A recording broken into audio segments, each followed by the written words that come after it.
Hi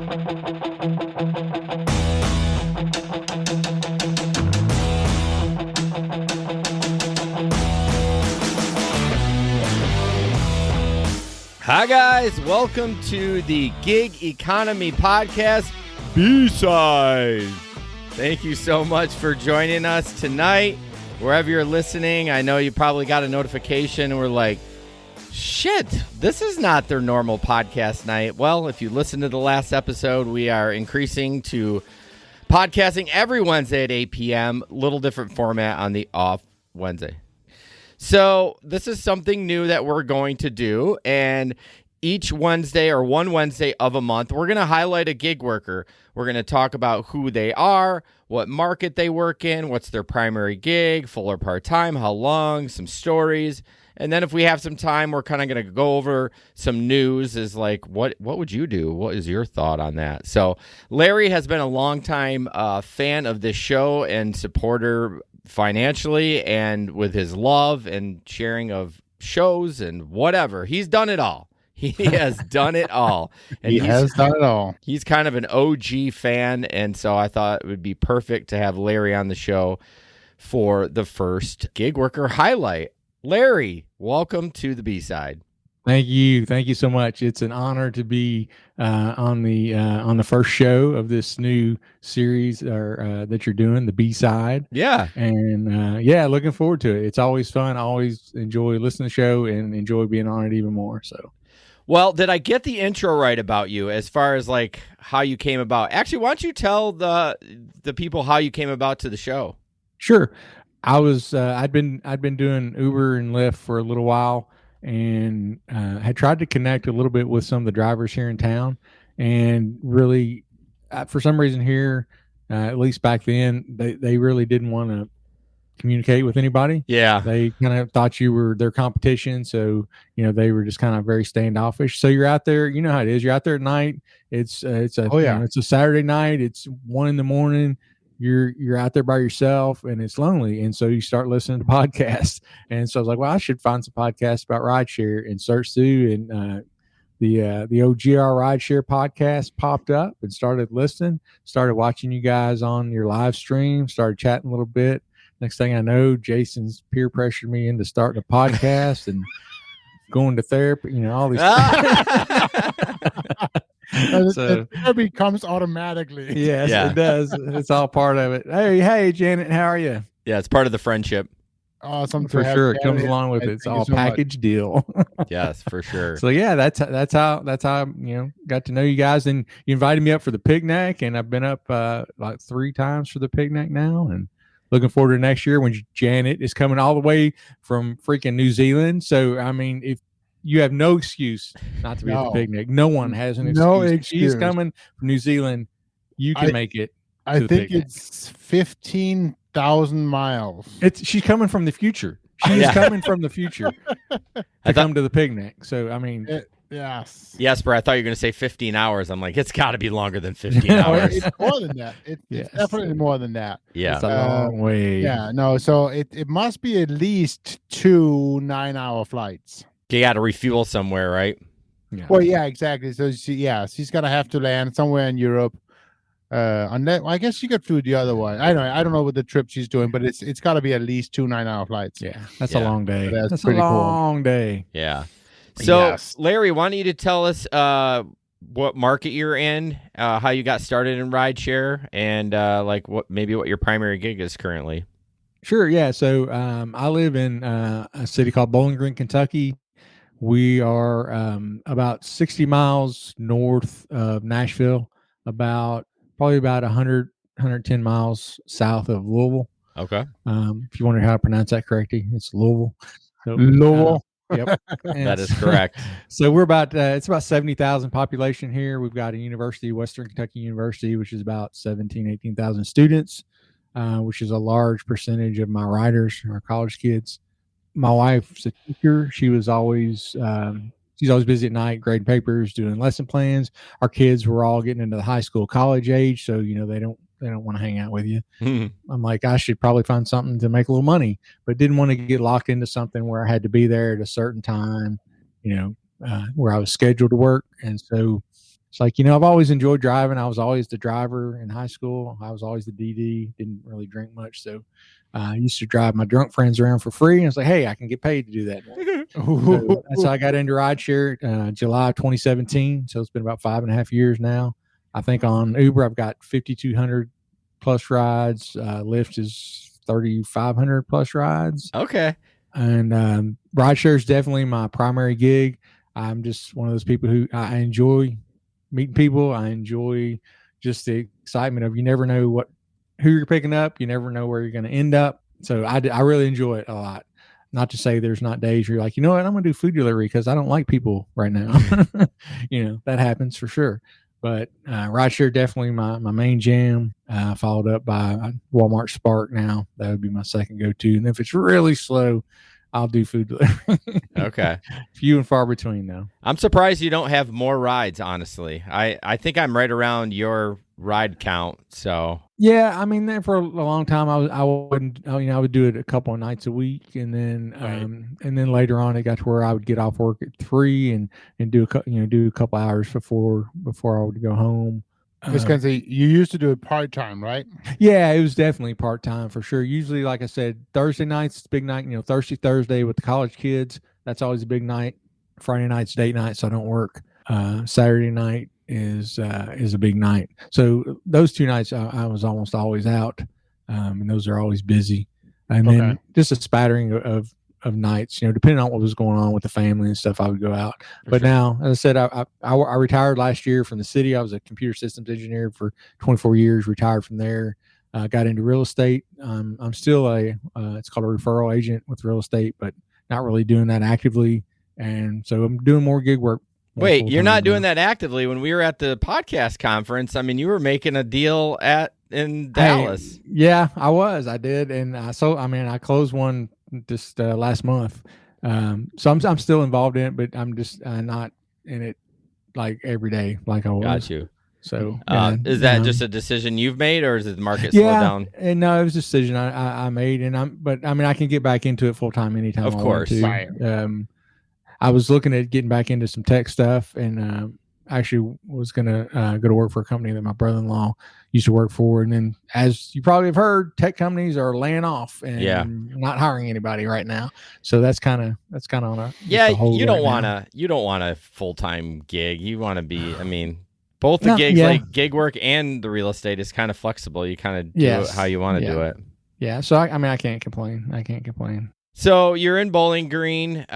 You've obviously driven a lot of trips to Nashville. I'm sure you've gone to several states, honestly, right? Yeah, I've driven to. Not on necessarily on rides. Going from here, I've taken people to Tennessee and then up into Indiana, but I've driven in Virginia. I've driven in Florida. I've driven in Ohio. Oh wow. Mostly with Lyft. They're a lot more flexible as far as letting you do rides in different places. They won't let me drive up in Michigan, but no, we're strict up here. You can grow as many weed plants as you want, that's right, but you cannot drive up in Michigan. No way. Yeah. So Virginia, I drove. So I like that aspect. Being somewhere and then, hey, I want to make a little money. Just turn on the app. So you can drive. You can drive in your state and then all surrounding states too. I know I can. Ohio and Tennessee. Virginia, parts of Virginia. I know right around DC, I can't. I'm sure they have some special thing you have to do, probably like Chicago. But it's funny because we were at my sister-in-law's house and we were visiting, and my wife and her 2 sisters were going to go out, do some things for the day. I was like, well, I'll just go drive. And I went and sat, and Uber definitely wouldn't let you even log on. But Lyft, and you got to be careful because Lyft will let you log on, but if you look at the rider map, you're not on there. Okay. And so I was sitting there for I didn't know this at the time. So I was sitting there for an hour. I was like, I have not gotten a ride. So I looked at the rider map. I'm like, I'm not even on here. And then what was funny, I looked at where I was at on the map, and they, the zones they have, and I was right on the edge of the zone. So I literally drove a mile down the road, got in another zone, boom, got a ride immediately. So if I know exactly where I have to go when I'm there to get rides. Interesting. Yeah. So it's the zone that doesn't include DC. Perfect. Okay. So, what about, if you talk a little bit about how long you've been driving, obviously you've been driving since, you said 16? 2017, July 2017. 2017. Yeah, so that's about 5.5 years. Mm-hmm. Yep. So why don't you talk a little bit about what is your best story? That comes to mind. Yeah, that's a pretty easy one. There's a race down in Nashville they have every year called the Iroquois Steeplechase. It's a horse race. It's not like the thoroughbreds. These are the ones that jump. They run on grass instead of turf. Instead of dirt, and they jump over like the fences and stuff. So it's a big race, one of their biggest races in the steeplechase arena. So it's kind of like the Kentucky Derby. People get all dressed up, they wear the hats, all that kind of stuff. And it was probably my first or second year when I was into rideshare, and I'd read on Facebook their Uber group down there that it was a pretty good money making day. So I was like, I'm going to drive down there and check this out. So got down there early, was doing some rides beforehand, ended up taking a guy to the airport and got match. You know how they'll match you. You don't have to get in the queue when you drop somebody off. Yep. So they immediately matched me with somebody, picked him up, got in like a suit, super nice guy. And turns out he had flown, he lived in Florida, but he had flown in from New York. And he's like, yeah, I got a horse racing in the race today. I was like, oh, that's really cool. That's neat. And we started talking. Super, super nice guy. Just excellent conversation. And he's like, hey, I'm actually flying back to Florida after the race. I'm not staying here tonight. He's like, I don't want to get some Yahoo. Would you mind coming and picking me up after the race? I'm like, yeah, no problem. Just give me, text me. Here's my card. Mm-hmm. Text me when you want me to come get you. I'll be happy to take you to the airport and everything.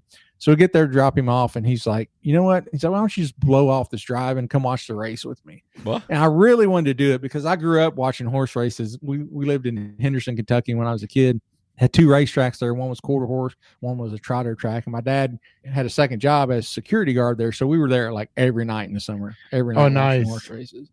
And so I always enjoyed it. And I was like, I've heard this is a really good money-making day. I would love to do it, but I'm going to have to drive. He's like, all right, no problem. I was like, but I'll come get you. And so, 6:00 that night or so, he texted me, hey, I'm ready to go. Drive up, he'd give me this special card where I could drive back where the owners can only go. Wow, fancy! They block off roads way around it. You can't get close to this without one of these cards. Okay. And, so pull in there, and he comes out, and he's had a few. He's had a couple. Few pops. And he's carrying this big silver trophy because his horse won the race. Oh, nice! So he's in a good mood. Yeah. And so he gets in the car, and we're talking and everything, and I didn't find this out till later, but his name is George Merck, and his family started Merck Pharmaceuticals. This guy is he owns property next to Trump down in Florida, super, super wealthy guy. Wow. And I think he's just kind of lonely. I think his kids are grown. His wife doesn't go with him to the races. So we were talking on the way to the airport, and he's like, hey, you know what? I come to this race every year. He's like, next year, I'll give you my card about 3 weeks before the race. Text me. I'll give you my flight info. You can come pick me up at the airport. We'll go to the races. I was like, you know what, George, that's a deal. I would do that. And it's so funny.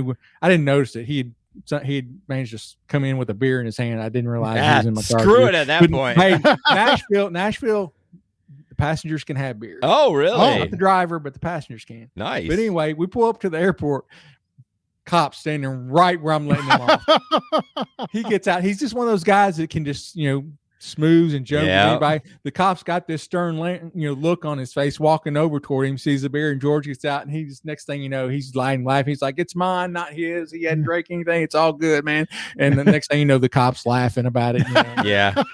But so he gave me his card. Next year, I text him about 3 weeks before the race. He's like, "Here's my flight info." I went and picked him up. I dressed up a little bit. Yeah. So we go to the races and got to go back and see his two horses that he had that year back in the stables. And then we went to this tent where it's just the owners and like trainers and stuff like that. So like really wealthy people, and they're serving all this nice food. I'll never forget it. This guy's walking around with a silver, serving tray, and it's got ice cream sandwiches on it. Oh. It was hilarious. I thought it was hilarious. And it's different from these steeplechase races. Like the owners and stuff, they'll walk out like they'll be warming up. They're just kind of walking the horses before the race, and they'll let them go out there and like talk to the jockey and everything. So we're out here on the track, and then next thing you know, I look over and George is over talking to somebody because he's been doing this for years. He knows all these people. Right. this lady's next to me. She starts, striking up a conversation and telling me about how her and her husband, they have a house out in California. They've just gotten into the horse thing the last year or two, and they just got back from the Swiss Alps, on vacation, and all this, all. And then she's like, "Oh, and what do you do?" And I'm like, George, like, I'm his driver. That's what I do. But I told her the whole story, and she thought it was fascinating. But rubbing shoulders with these, this really different. They live a different life. They really do. But this guy was, George, it was super, super nice guy. You would have never known, or I would have never guessed that he was as wealthy as he is. Yeah. Just the way he talked, just super down to earth guy. Like I said, I think he was lonely. Right. I think he just enjoyed having somebody with him at the races. So has this continued at all? Well, COVID happened after that, so 2 years. And so next year I'm gonna text him again, and I texted him the year after that, and he didn't have a horse running, so he wasn't coming that year. Gotcha. But I'll text him again next year, dude. I honestly have never heard, as much as Larry and I have talked, I have never heard that story. That's incredible. I thought I'd no, share, but maybe I hadn't. I never heard that. So it was awesome. It was great. Just a fun experience. It's funny talking about the B side, right? You can talk about. There's definitely also some sides of that we think about wealth, and then there's wealth. I would never rub shoulders with these people or been in that tent. Right. Without him, as you said, it's like these people. And he's super nice. Whatever, they don't care about anything, right? Yeah. You might have a $60 drink, and they just don't care. Oh yeah, right. It doesn't mean anything to them. No. Yeah, right? It's like it is. So go ahead, Jason. Oh, I was just saying, it's just nice to run into people that are wealthy that are not a-holes. You know what I mean? Exactly. Yeah, exactly. That's refreshing. It's super nice to see that. So that was your best story, Larry. Definitely. That was your best story. What about the worst? And that's an easy one too. I had a guy that I picked up. His name was Sean. I'll never forget it. And I'd picked him up before downtown, and he was kind of weird the first ride because I was at the pickup spot and didn't see him, and all of a sudden he comes running out of this alley, and he's talking about like these people were chasing him, and just I don't know what was going on. Just kind of ignored it, And but this time I picked him up, and he was weird, right off the bat. He was talking this weird voice, and he called me Youngblood. Every time he would refer to me, he would call me Youngblood. He's like, "So how's your night going tonight, Youngblood?" And I'm like, "What kind of vampire movie are you watching?" Red flags going off. Exactly. And it was 2:30 in the morning, so there's not any cars out on the road. Mm-hmm. We're heading down our main road called Scottsville Road, but there's nobody around. No cars. And he's mumbling things, and I can't understand him. And he would he would call me Youngblood all these times, and then all of a sudden he's like, "Well, what do you think about that question?" He's like, "I put you in a quandary now, didn't I, Youngblood?" And I'm like, "I didn't know what you said. I didn't even understand you. What are you talking about?" And then he was like, "Well," he's like, "Youngblood, I've decided to let you live this time, but next time it's going to be a different story." And I'm like, "It's going down." Right here on Scottsville Road. Right. I'm like, I'm going to hit this light pole and take him out, or I'm going to reach. I've got objects in my car that you can use for weapons. You start thinking about all this. And if we weren't a minute or two away from his place, I would have pulled over somewhere and made him get out. Yeah. But we were literally a minute or two, and I'm like, I'm just gonna get him out and see if anything happens. But I will not take this guy again. So he we got there, he got out. I called Uber, or I think it was Lyft at that time. Don't ever match me with this guy again. And then 6 months later, his name, I get an Uber ride. Of course, you don't see the name on Uber like you used to on Lyft. So accept it. It says Sean. It's on the square downtown. I'm like, I don't know. So I drive around, I pull up, and he's standing there and sees my car coming and starts to walk out, and I just boom. Hell no. Drive on by him, not happening, cancel. Wow. So I call Uber, never pair me with this guy again. Oh my so gosh. If you're in Bowling Green and your name is Sean, you spell it Sean, you're probably not getting a ride from me late at night. I'm just telling you. Probably shit out of luck. Wow. So curious for people that might be new drivers, and you can say this now because it's 2020, it's retrospective. If he did start making a move to you, he probably wasn't belted in, right? Were you thinking about I'd brake check him. I'd brake check him right over the over the back seat. Yeah. Oh yeah. No one buckles in. My wife and I, when we I have gotten completely shit-faced, and I still put my seatbelt on. I mean, it takes me a while to put it on because I'm on the seatbelt on. It just feels very uncomfortable. Yeah. I mean, and we grew up. I used to lay in the back, window. Oh yeah. We didn't have seatbelts when I was a kid. They just weren't even in the car. Yeah. And now I just feel very uncomfortable if I don't have my seatbelt on. Man, that is crazy. And he was a good sized dude. I mean, he would have whipped my ass probably. Yeah. Catherine wanted to know, did the rich horse guy tip you at all? Did you get extra cash? He tipped me very well. Yeah. He tipped me my biggest tip I've ever had. Okay. I was hoping you would say that. Yeah. Yes. That's incredible. Definitely. Most definitely. Yeah. Awesome. Super guy. George, huh? George. So I gotta go drive in Bowling Green and Nashville. I gotta get Nashville. And I gotta take George. Okay, good. Yep. There you go. So as a seasoned veteran of rideshare and gig work in general, do you have any tips or one or two tips that you think that people like? It's like a no-brainer, or you should do no matter what. I mean, there's obvious ones, but yes, there a couple of must-haves.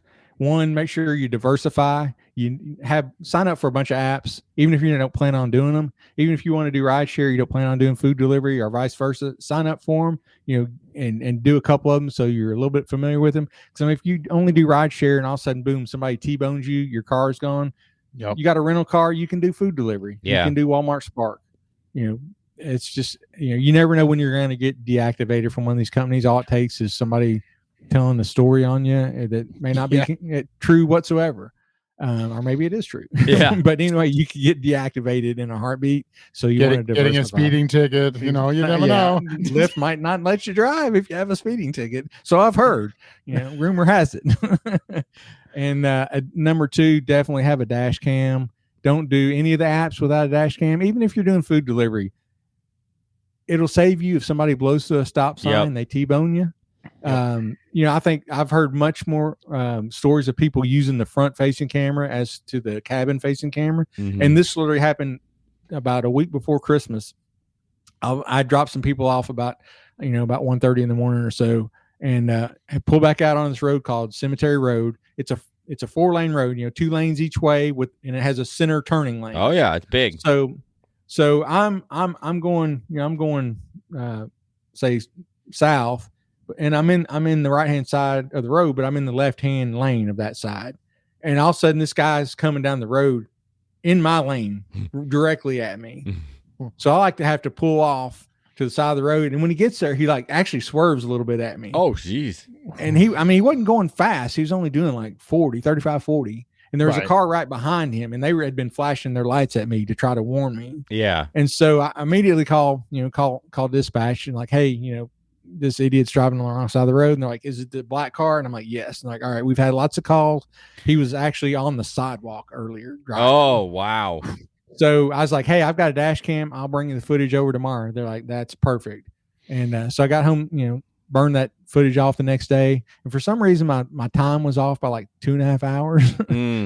So they actually called me like 2 days ago. Never heard anything else. Don't know what happened. And then the officer called me 2 days ago, and she said, hey, I just want to touch base with you. Can you just explain to me why your time was off? I was like, I usually check that, try to, once a month, but it had been a while, and they just, they kind of lose time over a bit. She's like, perfect. She's like, I just have to, they're going to ask me about it in court. So I need to tell them what you told me.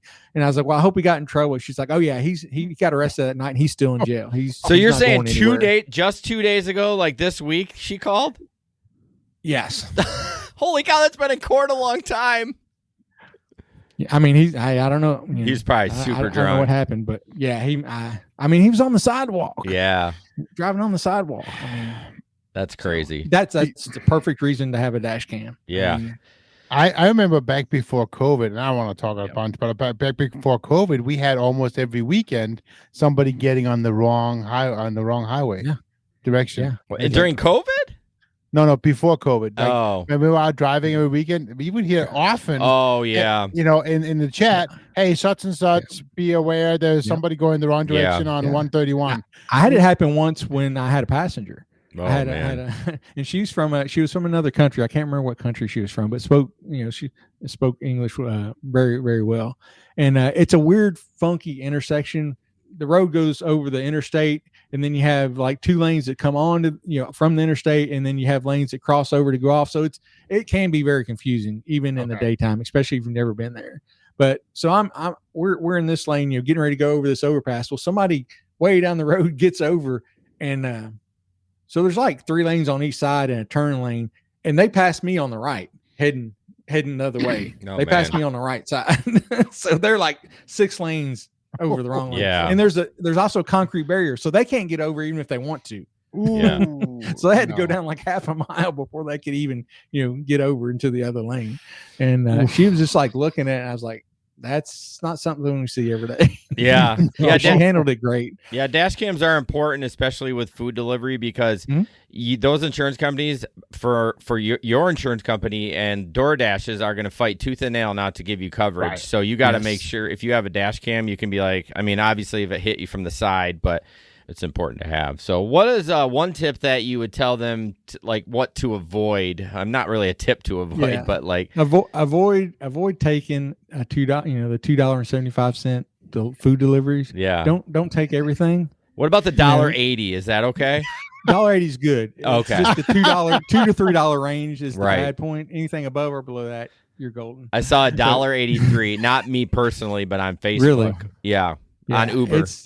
It's crazy the rates. Who takes $1.83? I don't know. I think it was an add-on. Like if you go another 3 miles, it's an additional $1.83, and you're like, ooh! I don't care if it's right next door. I'm not doing it for $1.83 out of principle. No, it's not worth it. It's not worth it. So just realize you don't have to take everything. It's a business. You're there to make money. Don't do stuff that's going to make you lose money. Yeah, for sure. And also, try to avoid. It's easy to get burnout. You can, especially a job like a gig job where you can work really anytime you want. You can feel pressured. Like I need to be out there working. Everybody needs downtime. And if you're not feeling good, especially if you're doing ride share, if you're not in a good mood, do food delivery instead of ride share that night. Or don't go out at all. Either one, because your customers are going to know, and you're going to end up with a bad rating. Not that we really care that much about our ratings, right? You might have a bad experience, and like I said, we all need downtime. We need that time to unwind, spend time with your families, things like that. For sure. Real quick, one story. Did you hear about the person? And we've heard about this before, but a woman left on the Colorado interstate by a rideshare driver, hit by and killed. Yes, I read that article, and the one thing that you need, I mean, it's hard to make a judgment without being able to ask questions. Yes, because they said they requested, the girl got sick.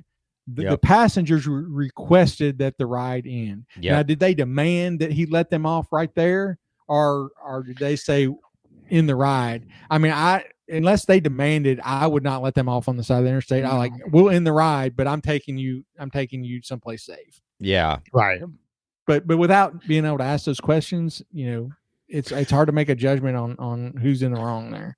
But do you think any gig worker would do the same, or do you think there's just some out there not even caring one bit? Oh, there's definitely people who would put them on the side of the road on the interstate and not care at all. Yeah. I came real close one time to putting somebody out. He didn't.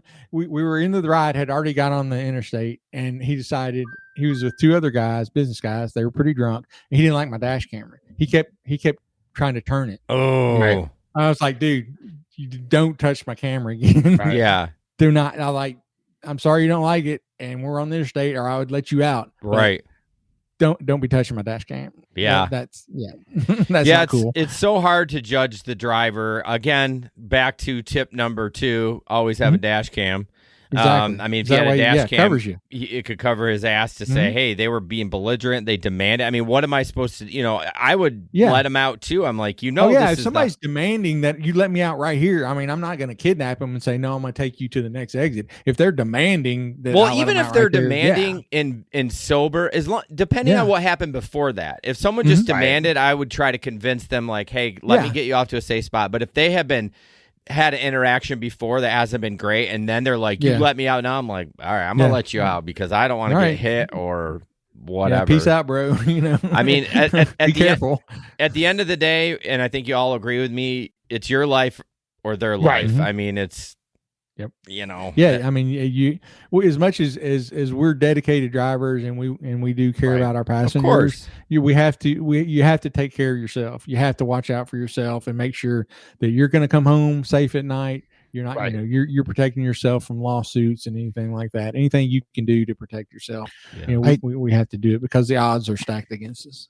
Well, and I think you said it to protect ourselves, but then at the same time protect our families, right? Yes, for sure. Because there's people out there depending on us. Oh yeah. We've all got families, and exactly they would be hurting if we weren't there, and we all want to come home to our families at night. Yep. So as we wrap up, one last thing I want to talk to Catherine, or I want to this comment, and I feel like Jesper and Larry can chime in about this, about being addicting in the thrill. What about you, Larry? What's addicting about it? Oh yeah, I mean, and I certainly felt that this New Year's Eve, especially when the surge starts popping up. There's $25 over here, $20 over here, and we don't see surge here. I mean, I can go months without seeing any surge whatsoever here. Yeah, I haven't seen lift surge here in 4 years at least. Wow, really? No, we don't get the little bonus thing. We don't get anything on lift. Wow.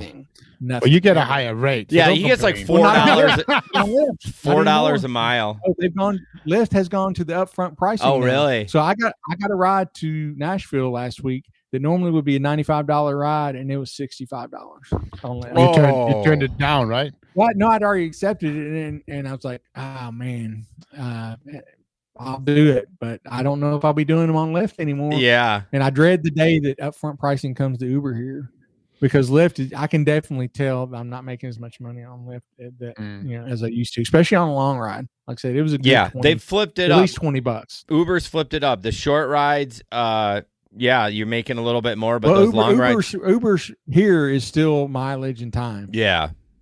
But Lyft, definitely not. And there's nowhere, I can't find anywhere that explains. It's just some fancy algorithm, mysterious algorithm that they're like, okay, here's the price. You either take it, and then you're trying to, you know how it is. You got like 5 seconds to figure out, is this worth it or exactly. not? Yep. Yeah. So they're trying to push it. So yeah, but I mean, they're going to go bankrupt anyway, right? So right. So I'm going to have to come up with a whole new brand. Yeah. Because Lyft is going to be.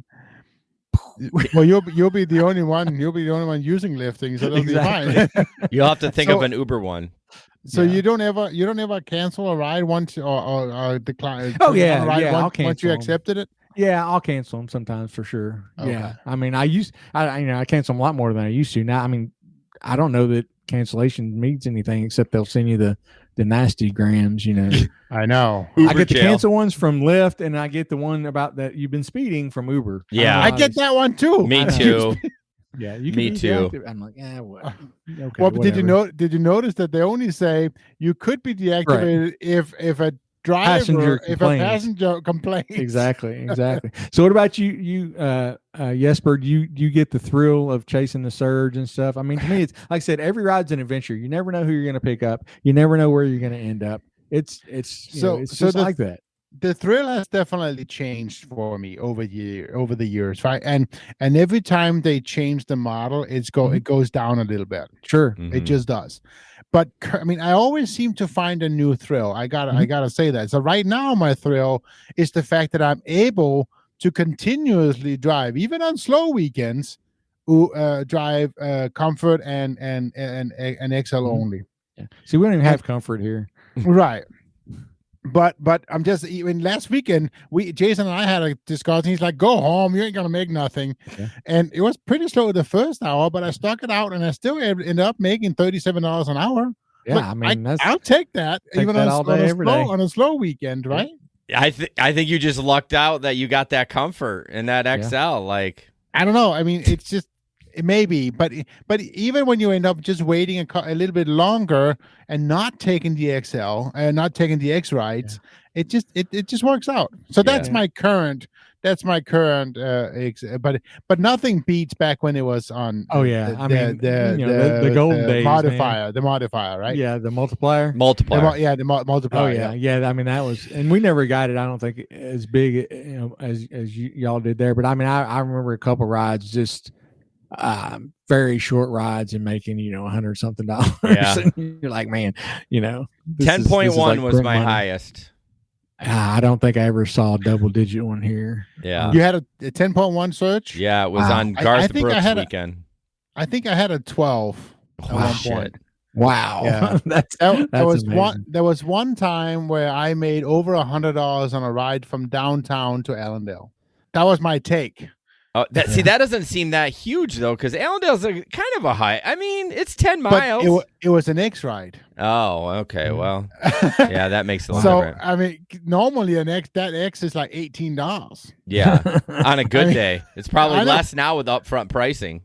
Oh, absolutely now. Right? Probably $6. But anyways, Larry and people that are online, appreciate you guys. This, like I said, new concept for us. But yeah, we're going to try to keep the B-side of the Gig Economy podcast. Hey, get you some Gig Economy merch. Of course. These shirts are so soft. Yeah. They are wonderful. Awesome. So my lovely wife won that.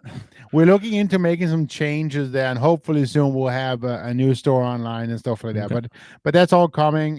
Some new hats we're testing out right now. So lots of cool get some stuff B-side shirts. Oh, hey, there we go. Put it on the back. The B-side. The B-side. There you go. I love it. I like it. So let us know what you guys think about the new format and the new name or whatever. And if you want anything changed, or if you absolutely hate it and you think it's a waste of time, let us know that too. And I'll tell you to fuck off. Because we're doing it anyway. Because I have fun. If you don't like it, tune off. But the point is that we want to be out here and telling you stories and lies, and not lies, of course, but telling you stories that can make you more effective and make more money as you're out there doing the gig economy. Yeah, adding you want to value. come listen to the funny stories. We have funny stories. I mean, yeah, absolutely. I had a girl at 2:00 in the afternoon. All the crazy stuff doesn't happen tonight. This girl got in my car last week with a bag full of clothes. She got at Goodwill and she changed clothes twice in my car.